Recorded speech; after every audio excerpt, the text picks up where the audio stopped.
Welcome back, Rebel fans. You're listening to another episode of the Rebel Talk presented by the Rebel Walk. I'm Cam Wicker, and as always, I'm here with. Zach Moreth. It's been a tough weekend for Ole Miss football, Zach. We'll get to talk about that Kentucky loss here soon, but wanted to go back. I believe it was the Georgia Southern game. Ladarian Clarity, safety. He committed to the Rebels that day. Kind of a little bit of surprise there. Didn't really see it coming on a game day, but Pete Golden tweeted out the shark emoji on Twitter that morning, and happened to be Clarity later that day. Yeah, Clarity, he's a fantastic player. I'm glad we're starting this off with some good news, Cam. Just to remind the fans that Pete Golding is an elite recruiter. Regardless of what happened on the field this weekend, you know that he's going to continue to get good players to come in for the upcoming years. So Clarity, again, he's around 6 feet, really versatile, really athletic. You know, Golding likes to go after these guys who can play both safety and DB, and it seems like Clarity is going to be a guy who's able to do that. It seemed like he was between us and Florida State.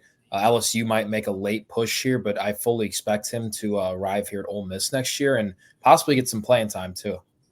Absolutely, and I've actually seen him catching touchdown passes all over my Twitter feed. I feel like most of the time when I look his name up, he's catching touchdown passes rather than getting interceptions. And I know, I believe it was Gus Malzahn that wanted to play him at UCF at both positions, at wide receiver and safety. So I don't think he'll be doing that at Ole Miss, just because Ole Miss is kind of a program where they're going to find guys who are best at what they play. I mean, no disrespect to Ladarian Clarity, but Travis Hunter is a one-of-a-kind athlete, and it's hard to do what he does. So we'll have to see what position he kind of sticks to when he gets here to Ole Miss, but likely safety. Moving on to Kentucky, that lost this past weekend, 20-17. I just want to give your thoughts about what you saw, Zach. Yeah, it was a weird day, Cam. I've never been to an 11 a.m. Ole Miss game, despite being a sophomore. I had to miss the Texas A&M one last year, and the whole day was weird. You know, I was in the stadium. I was like, it's cloudy. You know, I'm feeling tired. And then the first kickoff, Micah Davis gets lit up. I mean, blown up. Possibly a fumble. Then the defense came out on the field, but the offense ended up getting it, and they go down and score right away, Cam. So in my mind, it's going to be a blowout, right?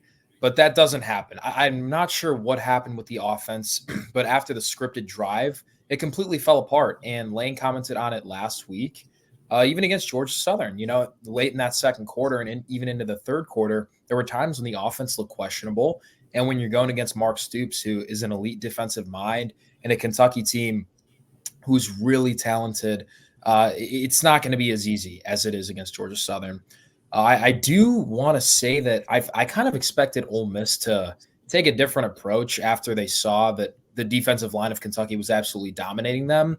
And I thought we were going to see something similar to the Penn State game, right? Because, you know, you go back to that Peach Bowl matchup, and Penn State blew up Ole Miss even on their first drive. And I was like, wow, this is going to be a blowout. But Ole Miss fixed some things, and they started to get the ball out of Dart's hands quickly. They didn't do that this week. It felt like Dart was holding onto the ball every single play. He was constantly rolling out. He was facing pressure almost every single time. And he was very inaccurate as well. There were a couple deep balls to Juice Wells and quite a few to Trey Harris that I thought could have been touchdowns if they were thrown correctly, but they weren't. So a really weird day, Cam. And then you add on top of this that Ulysses Bentley doesn't see the field, even with Henry Parrish potentially suffering a minor injury. And then you add into the fact that Caden Prieskorn, arguably the best tight end in America, gets one. I think he caught one pass, and it was that fourth down late in the game. So it really wasn't even a play designed for him. A lot of confusing things, Cam. But that's my takeaways. And the only thing you can do is try and fix them and win this weekend, because if you don't, that's a problem. That is definitely a problem. Absolutely, and it's like I've been telling you these past couple of days. The only thing that you can do now is win out. That's the only solution to try to make the playoffs, even if even get close. You take another loss, even if you take a loss to Georgia with the way that Georgia's schedule is this year, the fact that Georgia could have a couple more losses on their record by the time they come to Ole Miss. You can't take any chances. You have to win out at this point. Just a couple of notes from Kentucky game on my point. I really thought that Kentucky just controlled the game as a whole. Yeah. I believe at halftime they had like 21 minutes of possession time, which is 3 times as much as what the game was being played by then, 30 minutes of play, and they had 21. minutes of possession time. I think they ended with like 39 minutes, which is still a good amount of the game right there. The Ole Miss offense after the first drive, like you said, just wasn't really connecting very well. It seemed like Dart was, I guess, I don't want to say he was playing scared, because I don't want to say a player's ever playing scared, but it seemed like he was a little off. It seemed like, especially once he realized the offensive line wasn't holding up against the Kentucky defensive line as much as they thought they would. It seemed like at times Dart kind of was a little flustered, scrambled out of the pocket at times he shouldn't have to, or just didn't get rid of the ball when he should have. It seemed like the Ole Miss offense really didn't have much of a plan outside of that first drive. Oh. Talking more about the playmakers, I just don't really understand how you don't get the ball to Caden Prescorn other than that final play. And you see what he does on the final play when you give him a chance. He goes up and makes a catch. After watching Caden Prescorn in that Peach Bowl a year ago, a couple months ago, it seemed like this year was going to be the year for Caden Prescorn. Yeah. And you watch the first game of the season, and I think Prescorn had like 100 yards receiving or close to it and a touchdown. And you're thinking, okay, Prescorn's probably going to be a top three receiver on this team. And really, ever since that first game, you haven't really seen much out of him.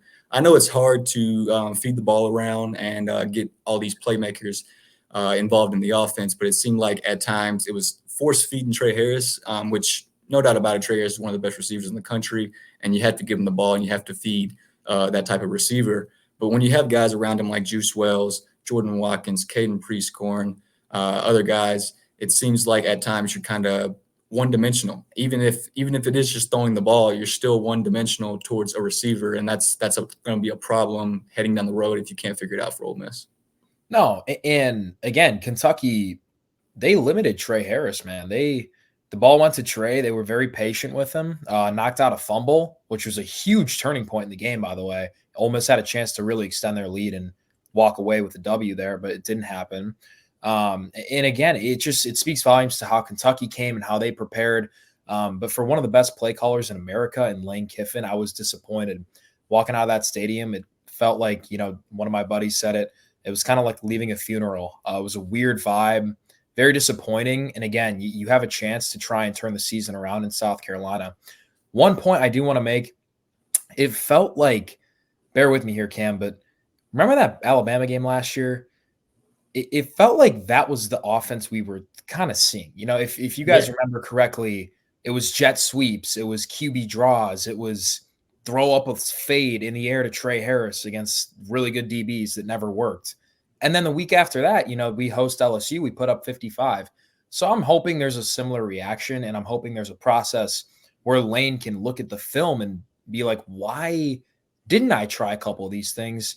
And hopefully he has some tricks up his sleeve that he can use in Columbia, because I can tell you they're going to need him. South Carolina is no joke, especially that defensive front. Absolutely. And just going back on a couple of things, we'll talk a little bit about the running back situation, and I want to talk a little bit about the penalty situation for Ole Miss. Both addressed today by Lane Kiffin earlier today in his press conferences. Didn't really get much out of him on the Bentley question. None of us really know where Bentley fits in on this offense right now, with being below Henry Parrish and Matt Jones. Every time Kiffin is asked about Bentley getting on the field, it's kind of the same answer. So no one really knows. Everyone's kind of up in the air on this Bentley situation. No one has any kind of intel on this. We know what type of player Bentley was last year. We know Bentley has a history of injuries. We still don't know if Bentley has recovered fully from those injuries. So it's still up in the air on that. The question for me, and I guess the question I'm trying to ask here, is why haven't you used other guys like Dominic Thomas? Why haven't you used a guy like Rashad Amos, who's 6 foot, 240 pounds? I understand sticking to one back, sticking to one guy. You can have that guy with Henry Parrish. You can have another guy like Matt Jones behind him. But when you don't have a guy like Quinshon Judkins per se, it's better to use your plethora of running backs you have behind him. Dude, real quick, Cam, you make a great point, because, fine, don't use Bentley. I mean, it's not fine, but for whatever reason, they're choosing not to. But the fact that they're deciding not to try something else with these other two, it's mind-boggling. The running game was clearly struggling, especially in the first half. It got a little better in the second half. But then Parrish looks like he's holding his ankle or it's a certain part of his leg. So clearly you're going to need some more depth in there. And that was the perfect opportunity to try another running back, even if it's not Ulysses Bentley, but they didn't. So I don't know what to expect. And again, it's going to be hard to run the ball on the road this week. And if they don't get that activated, it could be a long game, to be honest with you. Absolutely. And the penalty situation for Ole Miss, 8 penalties last week. I believe they had a good amount in the Georgia Southern game and the Wake Forest game as well. First 2 weeks for Ole Miss wasn't really a lot of penalties against Ole Miss. It seemed like they had cleaned that up a little bit from a year ago when they kind of struggled with that last year as well. But I told you before the podcast, Ole Miss is the most penalized team in the SEC right now. They have 41 penalties. I think that's 8 more than the next closest. They're the only team that has 400 penalty yards in the SEC. It's becoming a problem late into going from non-conference play into SEC play. Non-conference play you can get away with in SEC play if you're giving other teams more possession time, if you're giving other teams another set of downs on 3rd down or 4th down, it becomes a problem. And you saw that this past week against Kentucky, plays on 3rd down, plays on 4th down where you're holding a receiver or your hands to the face, just anything like that on the defensive side. I think that was the only really downfall I would say the defense had this past weekend. The pass coverage wasn't great at times. When you're playing man coverage most of the game, you're going to get beat. And it seemed like Ole Miss was getting beat a lot by Dane Key for a majority of the game. But other than Dane Key, everyone else was kind of out of that offense until late in the game. You kind of forget about everybody else and you hit Barry and Brown over the top. Again, the penalties kind of set that up for you in a way that if everyone's over here doubling Dane Key, you give a guy a chance that hasn't really got a chance all game, and you see what happens. For the penalty situation for Ole Miss, it just seems like at this point in the year, you have to figure something out, though. You got to try something different. And, we've heard it. They play a very physical man-to-man because they rush a lot of people, and that's what happened on that play. They rushed the linebackers. It was a heavy press up front, and they didn't get to Brock Vandagriff, and look what happened. So if you're going to rush that many with the defensive secondary that we have, you kind of have to get to the quarterback, especially with guys like Dane Key and Barry and Brown going along the sidelines who were absolutely dominant in that game. Well, especially Key. But everyone knows how fast Barry and Brown is. So the risk reward seemed a little too much in that situation to send the house after Vandagriff, and it didn't work. And look what happened. Kentucky, they get the first down, then the fumble rolls in the end zone, just a series of unlucky events, and they win the game. But if you want to beat big teams and you want to beat the Giant, you have to have some things roll your way. The dice has to land on a 6 for you, and it did. It did time and time again for Kentucky, and that's what happened. But again, it's all about how they respond, and I'm really curious to see what happens. Absolutely. And there's a lot of things that me and Zach could add on to this and say more and go on and on about this loss to Kentucky from a fan point of view. But as reporters, we'll leave it there. And after a little short break here, we'll go into this weekend's matchup against South Carolina and Columbia.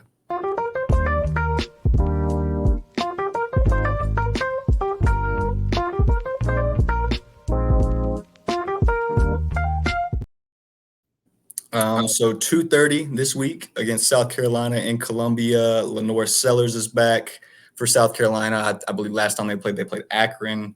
Robbie Asher played that majority of that game until they brought in the other backup behind him when they had the big lead on Akron in that game. Lenore Sellers went down in the LSU game, which if you watched that game a couple weeks ago, I wouldn't be too much more, I guess, feeling better about this matchup than you did last week against Kentucky, because this is a tough South Carolina team, a very physical, big and fast South Carolina team. Maybe not, I guess, defensive-minded as the Kentucky team, but this is a very big defense, a very pro-style looking defense, just like the Kentucky defense. And if you're Ole Miss, you have to be ready for anything in Columbia. Yeah, Cam, I'm looking for the offense to design a few plays, similar to, like I said earlier, just exactly how they handled Penn State, because they're 9 times out of 10, they're going to lose that battle up front.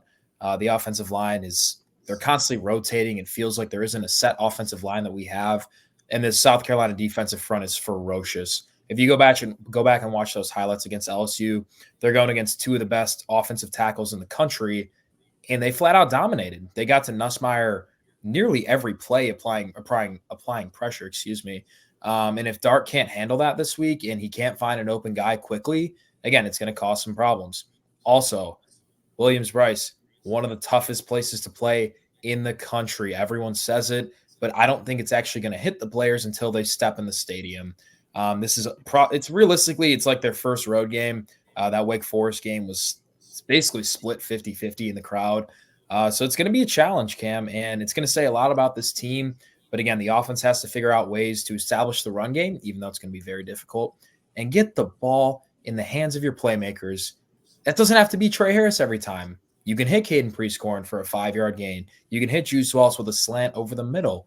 Hit Watkins on a fade route. If like there are things that you have to try, or else it's not going to go your way. Simply put. Absolutely, and Ole Miss will open up that game as I think they opened up the game yesterday as a 10.5-point favorite. I believe it's a 9-point favorite right now.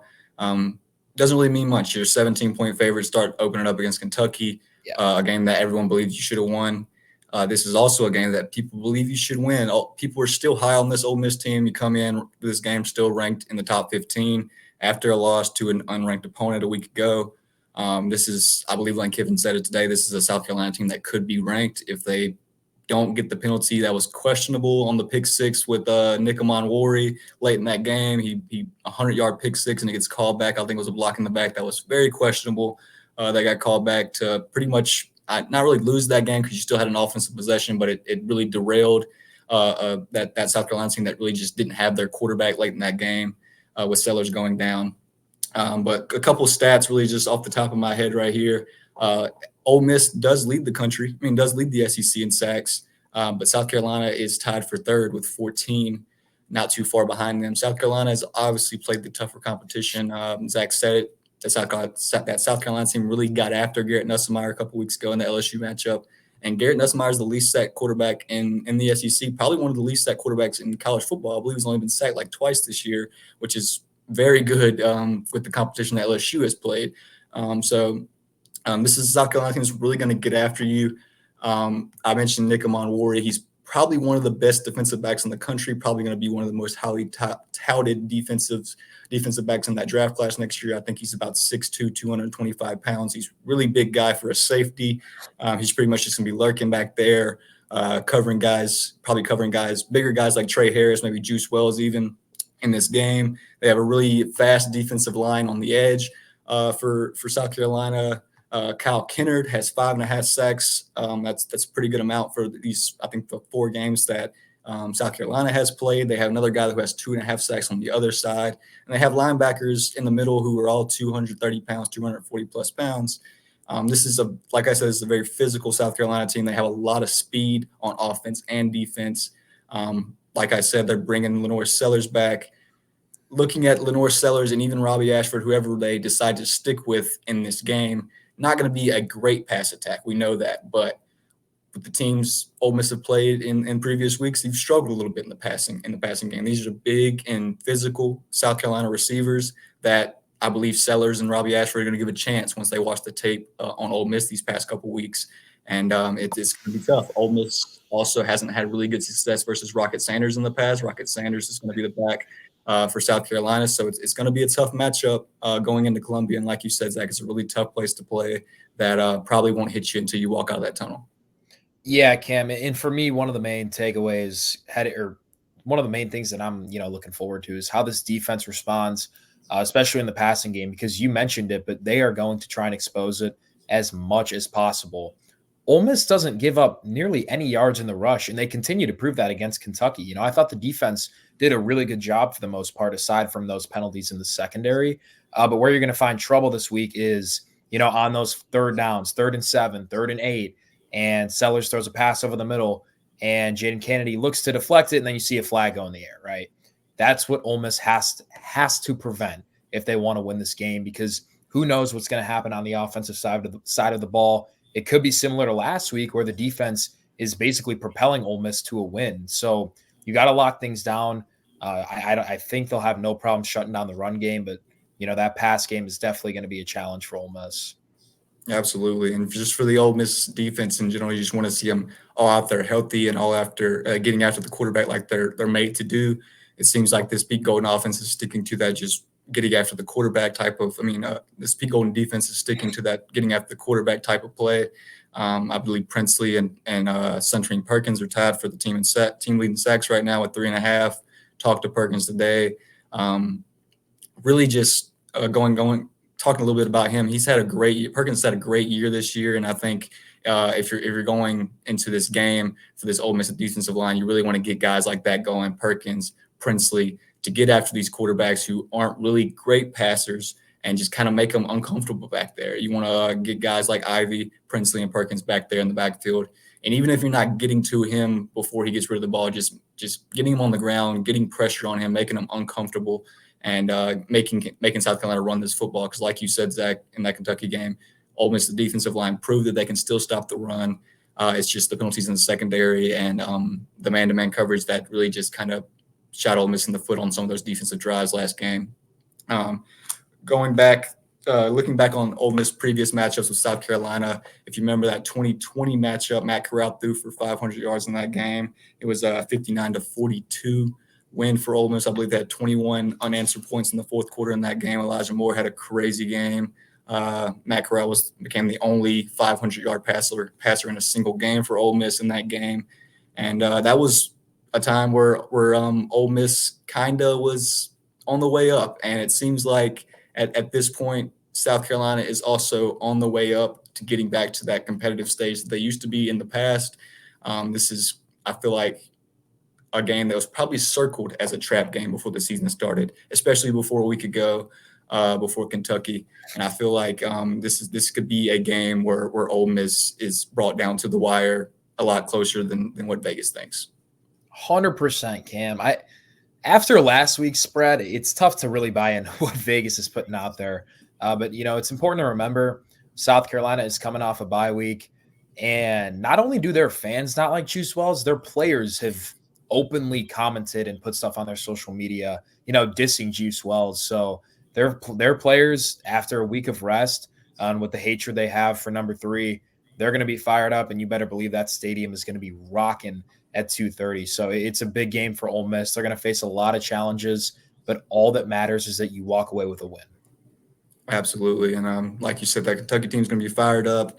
They don't like Juice Wells. They're going to be fired up to play a ranked team and try to knock them off this time after losing to LSU a couple weeks ago. In Columbia, it's going to be rowdy. 2:30 kickoff. I think that's all we got for you guys today. Is that all you got, Zach? Yeah, man. Let's go Rebs. That's all we got for you guys today. Like I said, 2:30 kickoff this weekend in Columbia, South Carolina. The number 12 Ole Miss Rebels take on the South Carolina Gamecocks. We will see you guys next time. So make sure to stay tuned to therebelwalk.com for all your Ole Miss sports needs.